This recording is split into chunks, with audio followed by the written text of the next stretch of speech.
Roll for Crits here at Gen Con 2021, and one of the new games we got to check out is the second edition of Great Western Trail from Plan B Games. So the first edition has been around for a little while. It's about herding cattle to Kansas City. You're a bunch of cowpokes trying to get the best cows you can that are going to make the most money, and along the way you're stopping at various buildings that have various effects and powers you can utilize. Now, we hadn't played the original version, and we started waiting for this second edition one, so this was our first time trying it out and seeing not only what the game is like for the first time, but also how some of the changes, mostly aesthetic changes, in the second edition look and feel.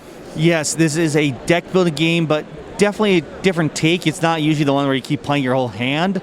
Each space will ask for different things. Maybe sometimes if you have a green card in hand, you can discard that for some money. And when you reach the end of the path, you want to actually have variety in your hand. You actually get punished for having the same thing, so you really want to be careful about that. So along the way, you tend to be trying to get rid of cards that are doubles or something in order to get the most money at the end. And when you reach the end, you actually get to remove pieces off your board. Somewhere, it made me think of Scythe, where you unlock more powers, in essence, by being able to move farther. And I had a lot of fun with this, to say first-time impression. I could see why it's very popular. It's got the deck building in there, but not the, like I said, I'm just going to play my big hand of all strong cards. The weak card could be better if it's a different one. That's all you needed. And matching certain colors. And the way you move along the board, there's actually gets built up by other players, which can put cards that actually you have to pay toll in essence at.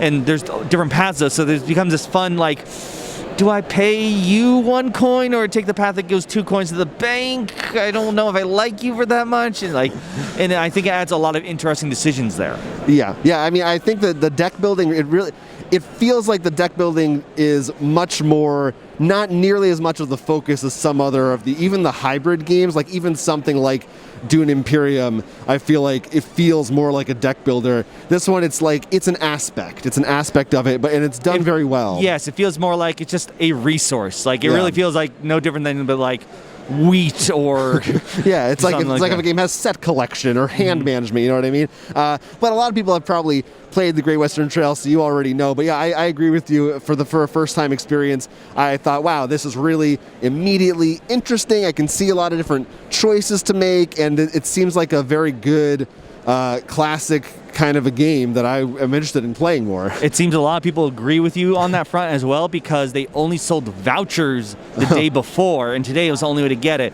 And whatever's left over might be sold tomorrow.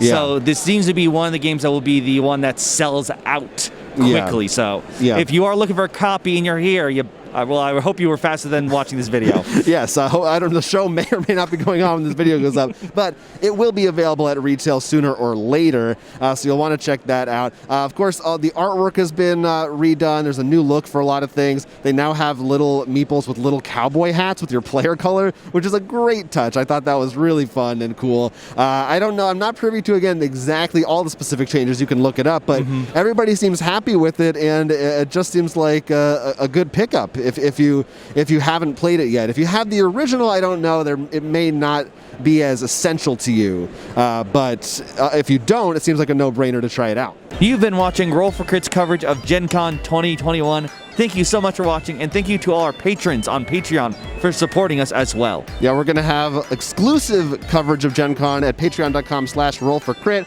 or you can find us right here on YouTube at our podcast. All that stuff is at rollforcrit.com/GenCon. You don't want to miss it.